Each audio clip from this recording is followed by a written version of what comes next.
जय हिंद प्यारे बच्चों। आज हम लोग बात कर रहे हैं कक्षा 10 का जो विज्ञान है उसके बारे में। आप लोगों को पता ही होगा कि बोर्ड एग्ज़ाम आपका एकदम नज़दीक आ चुका है। 22 फरवरी से आप लोगों का परीक्षा स्टार्ट होने वाली है। तो हम मान करके चलते हैं कि आपकी तैयारी एकदम बहुत अच्छे से चल रही होगी और आपने लगभग लगभग अपना सिलेबस भी कंप्लीट कर ही लिया होगा। तो आज से हम एक सीरीज़ देंगे आपको। साइंस के हर चैप्टर से ऑप्शनल के आपको कम से कम 20-20 क्वेश्चन दिए जाएंगे, जो कि आपके बोर्ड एग्ज़ाम में हर पेपर में 20-20 क्वेश्चंस आने हैं ऑप्शनल के, यानी बहुविकल्पी। तो आपको उसकी प्रैक्टिस अच्छे से होनी चाहिए, किस तरीके से क्वेश्चन आपको पूछा जा सकता है और कौन कौन से चैप्टर से कितने इंपॉर्टेंट क्वेश्चंस हैं, उन क्वेश्चंस की लिस्ट आपको दी जाएगी। और आप अपने तैयारी को एक तरीके से जांच भी सकते हैं और अच्छे से नॉलेज भी आपको हो जाएगा कि कैसे हमको ऑप्शंस के माध्यम से किस तरीके से क्वेश्चन को हल करना है। अगर आप मुश्किल से 5 से 10 मिनट दे देते हैं टाइम अपना इस वीडियो को, तो आपको हर चैप्टर का रिवीजन एकदम अच्छे से हो जाएगा और ऑप्शनल क्वेश्चंस एकदम अच्छे से रटे हुए होंगे आपके। और अगर आपको ऑप्शनल क्वेश्चन का आंसर अच्छे से पता रहेगा तो एक एक दो दो नंबर के जो क्वेश्चन पूछे जाते हैं वो भी इन्हीं की सहायता से आप बहुत आसानी से निकाल सकते हैं। तो आज से हम लोग हर चैप्टर से आपके 20-20 क्वेश्चन का रिवीजन करेंगे और 20-20 क्वेश्चन के माध्यम से जो है आपके चैप्टर को समाप्त करेंगे। तो आप लोग भी अपने आप को आजमाइए, देखिए कि आप इस 20 में से कितने क्वेश्चन का आंसर सही सही दे पाते हैं। आपको केवल ऑप्शंस पर ध्यान रखना है और उनके आंसर जो है उसमें चार में से कोई एक ऑप्शन सही होगा, तो उन ऑप्शन को आप लोग ध्यान से देखिएगा। तो आइए शुरू करते हैं हम लोग। जो ऑप्शनल्स के माध्यम से हम लोग क्वेश्चन देखेंगे आज। जो हमारा पहला लेसन है केमिस्ट्री का, रासायनिक अभिक्रिया एवं समीकरण, इसके ऑब्जेक्टिव क्वेश्चंस को देखा जाएगा। कक्षा 10 का विज्ञान है ये। तो आइए देखते हैं। सबसे पहले इस पहले चैप्टर में आपको किन किन बातों का ध्यान रखना होता है मुख्य रूप से। तो सबसे इम्पॉर्टेंट जो चीज़ें हैं वो है आपकी एक संयोजन अभिक्रिया। पहले चैप्टर में आपने देखा होगा कि संयोजन अभिक्रिया ऐसी अभिक्रिया जिसमें दो या दो से अभिकारक ज़्यादा होते हैं, जो आपस में जुड़ करके केवल एक उत्पाद जब बनाते हैं तो उसे संयोजन अभिक्रिया कहते हैं। इसके अलावा इस चैप्टर में एक दूसरी वियोजन अभिक्रिया के बारे में पढ़ना रहता है। फिर आपका विस्थापन अभिक्रिया है, एक द्विविस्थापन अभिक्रिया है, और उसके बाद उपचयन अभिक्रिया होती है, अपचयन अभिक्रिया होती है। इन्हीं सारी अभिक्रियाओं के बारे में इस चैप्टर में दिया हुआ था। अगर आपने ये चैप्टर अच्छे से नहीं तैयार किया है तो प्लेलिस्ट में आपको वीडियो मिल जाएगी रासायनिक अभिक्रियाओं की, बहुत आसानी से आपको याद हो जाएंगी सारी अभिक्रियाओं की परिभाषाएं, और उनके एक एक दो दो उदाहरण भी आपको याद हो जाएंगे एनसीईआरटी बुक के हिसाब से। आप डिस्क्रिप्शन में जा करके वहाँ प्लेलिस्ट से चाहें तो देख सकते हैं। आज हम लोग क्वेश्चंस पर फोकस करते हैं, किस चैप्टर से किस प्रकार से क्वेश्चन पूछे जाते हैं। आइए देखते हैं। तो आप आंसर देने की कोशिश करिएगा थोड़ी देर पहले, उसके बाद हम आपको आंसर का जवाब ज़रूर देंगे। तो जैसा कि पहला क्वेश्चन आपको दिया गया है यहाँ पे स्क्रीन पर, आप लोगों ने शायद इसका ऑप्शन ढूंढ लिया होगा, तो आप लोग कमेंट में इसका आंसर दे सकते हैं। और कमेंट में आंसर किस तरीके से देंगे, तो आप सबसे पहले क्या करिएगा, लिखिएगा आप लोग क्वेश्चन नंबर और उसके सामने उसका ऑप्शन लिखिएगा। जैसे मान लीजिए क्वेश्चन नंबर 1 है तो उसके सामने उसका ऑप्शन लिख दीजिएगा। उसका ऑप्शन हो सकता है कि मान लीजिए अगर ए है तो यहाँ ऑप्शन ए लिखिएगा, जो भी ऑप्शन होगा उसका उसके सामने ऑप्शन लिख लीजिएगा कमेंट में इस तरीके से। तो आइए शुरू करते हैं हम लोग। पहला क्वेश्चन, लोहा को जिंक से लेपित करने की क्रिया को क्या कहा जाता है। यानी अगर कोई लोहे की एक रॉड है, इसके ऊपर अगर हम लोग क्या करते हैं, जिंक को लगा देते हैं, जिंक की कोई परत चढ़ा देते हैं अगर इसके चारों तरफ से, कि इस पर हमने जिंक की एक परत चढ़ा दी, तो इसको क्या बोला जाता है, इस क्रिया को क्या बोलते हैं। तो देखिए, संक्षारण। संक्षारण में तो क्या होता है, कोई धातु जब रहती है, ये कोई धातु है, ये धीरे धीरे क्षरित हो जाती है, इस पर जंग लग जाती है, उसको संक्षारण बोला जाता है। तो ये तो होगा नहीं। दूसरी है पानी चढ़ाना। पानी चढ़ाना, यहाँ तो बोल रहा है जिंक से लेपित करना है, तो भाई ये तो ऑप्शन बिल्कुल गलत है, संक्षारण भी गलत है। तीसरा एक ऑप्शन है जो आपका विद्युत अपघटन। अपघटन में तो भाई एक कोई तत्व होता है और वो टूट करके दो उत्पाद बना देता है, कोई एक अभिकारक दो उत्पाद बना देता है, उसको अपघटन कहते हैं, तो ये भी ऑप्शन गलत है। आपका केवल एक ऑप्शन सही है, वो है गैल्वनीकरण।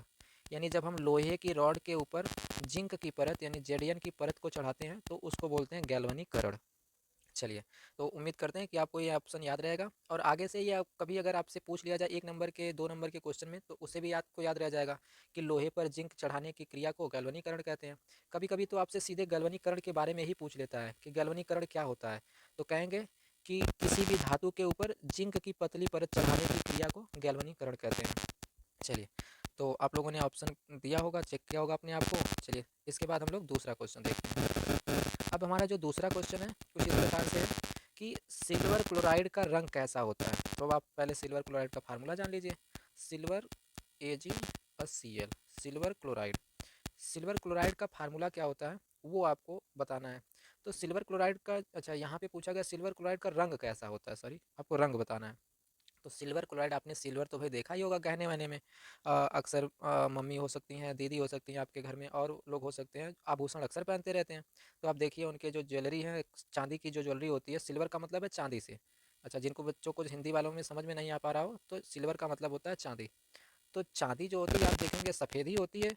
तो ये पीला हो गया, हरा हो गया, काला हो गया, ये सब तो गलत ऑप्शन है, यानी कि आपका सफ़ेद होता है। तो सिल्वर जब आ जाए तो इसका मतलब है चांदी, और चांदी का जो रंग होता है सिल्वर क्लोराइड का, वो श्वेत होता है, सफ़ेद होता है। अच्छा, चलिए आपने ऑप्शन दिया होगा। अब बढ़ते हैं अगले क्वेश्चन की तरफ।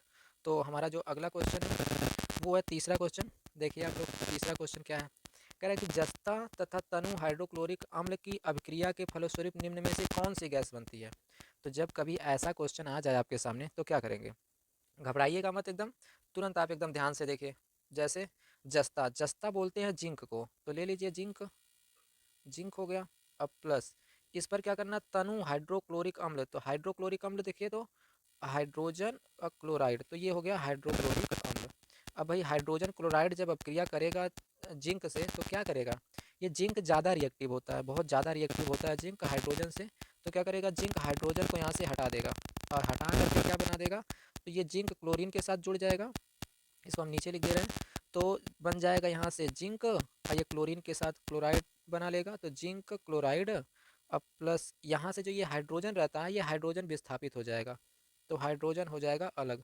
अब देखिए, तो यहाँ से कौन सी गैस बन रही है, तो देख रहे हैं आप यहाँ से हाइड्रोजन गैस बन जाएगी। तो कार्बन डाइऑक्साइड का तो नाम ही नहीं इसमें कहीं आ रहा है, देख रहे हैं कहीं कार्बन आया ही नहीं, तो इसका मतलब कार्बन डाइऑक्साइड बनेगी नहीं। इसमें कहीं नाइट्रोजन भी नहीं दिख रहा तो ये भी गैस नहीं बनेगी, सल्फर भी कहीं नहीं दिख रहा तो ये भी नहीं बनेगी, हाइड्रोजन खाली बनेगी। वैसे आप चाहते तो ऑप्शन से भी जा सकते थे। कैसे जा सकते थे ऑप्शन से भाई, तो देखिए जब यहाँ बोल रहा है कि जिंक और हाइड्रोजन क्लोराइड, तो इसमें जिंक है, हाइड्रोजन है, क्लोरीन है, तो इसमें कार्बन है ही नहीं है, तो कहाँ से ये बनेगा।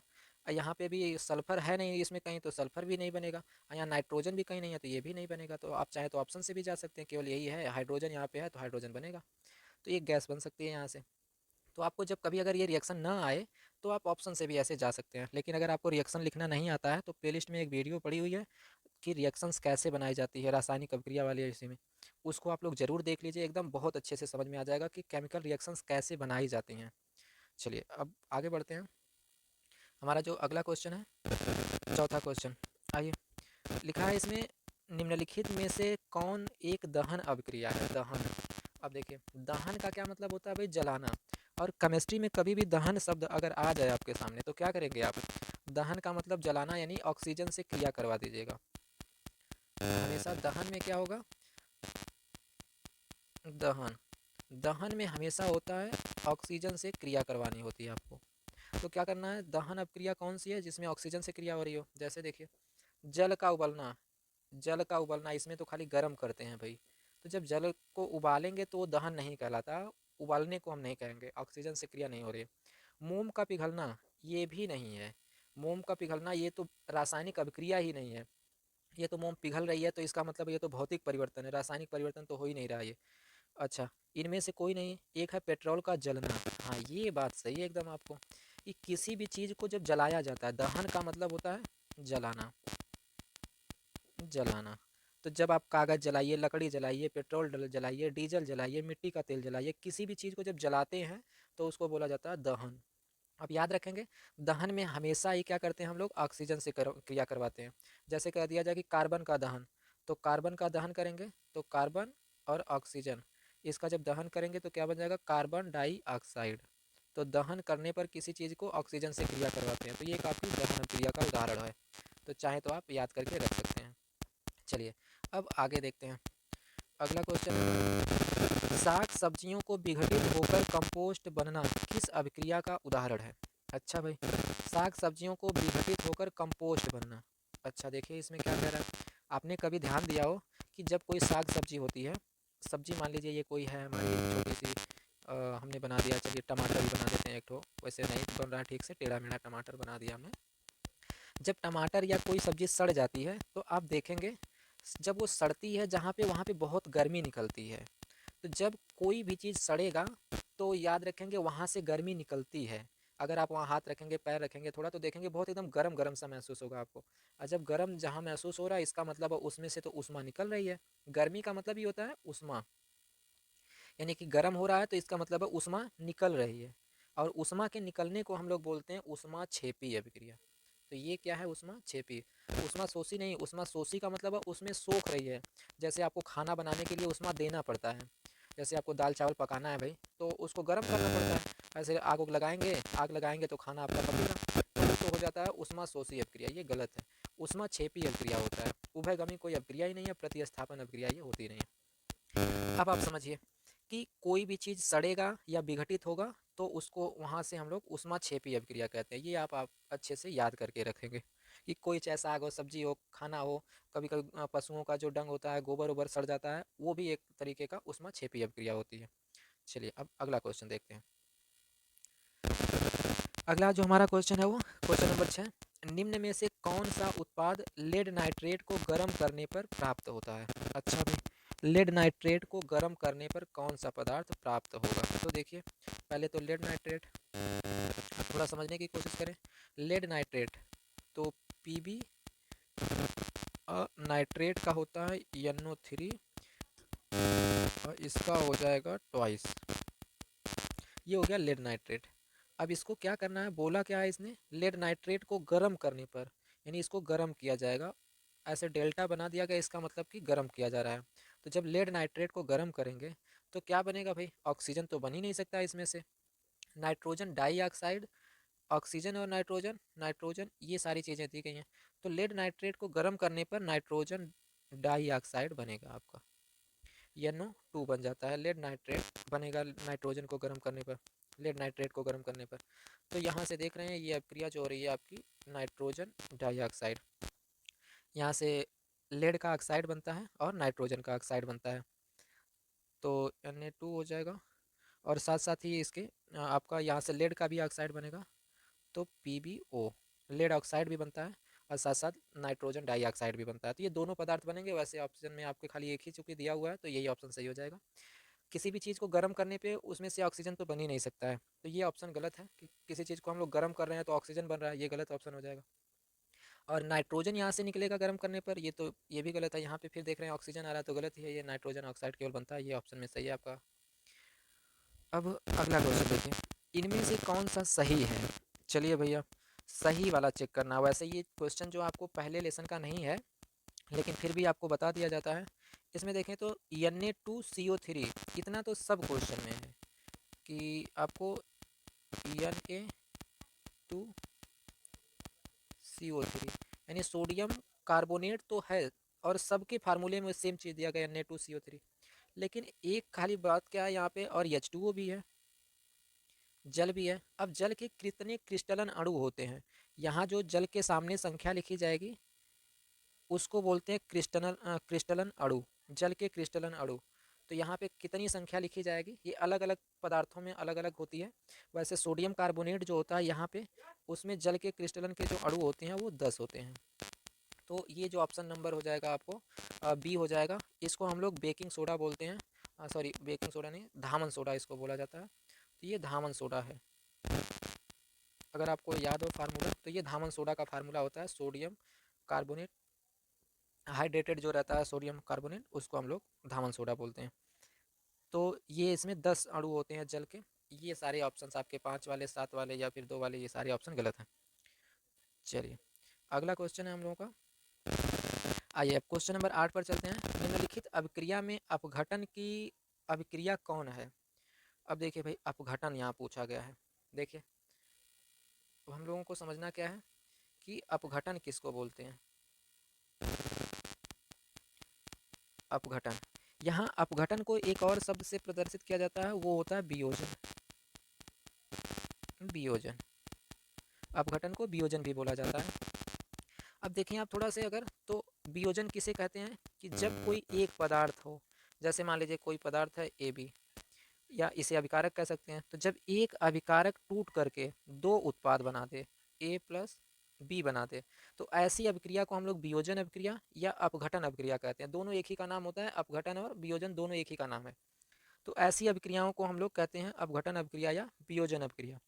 तो चलिए आपको समझाते हैं एकदम अच्छे से कि अपघटन अपक्रिया क्या होती है। अब इसमें से आप मिलाइए कि अपघटन अपक्रिया की खासियत ये होती है कि बाएं साइड में आपका केवल एक ही अभिकारक होता है, इधर हमेशा एक अभिकारक रहेगा। इस साइड में दो रहेंगे या तो दो से ज़्यादा रहेंगे, कम से कम दो तो रहेंगे ही, इससे ज़्यादा हो सकते हैं, इससे कम नहीं रहेगा।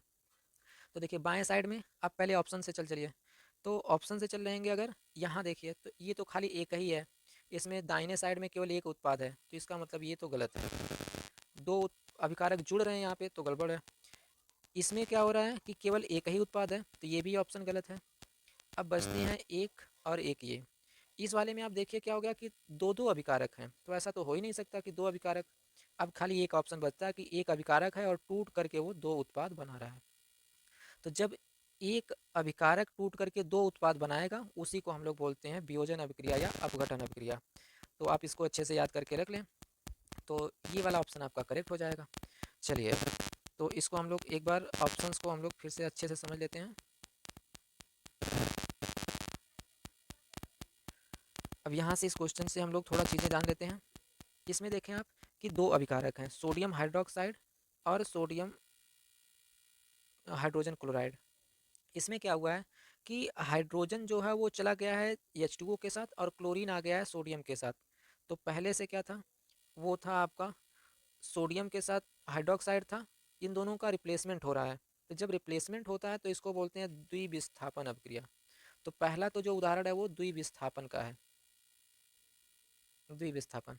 दूसरा जो उदाहरण है आपको, ये तो ना द्विविस्थापन का उदाहरण है ना तो विस्थापन का, ये आपको अपचय उपचय अपक्रिया हो सकती है, रिडॉक्स अपक्रिया इसको हम कह सकते हैं।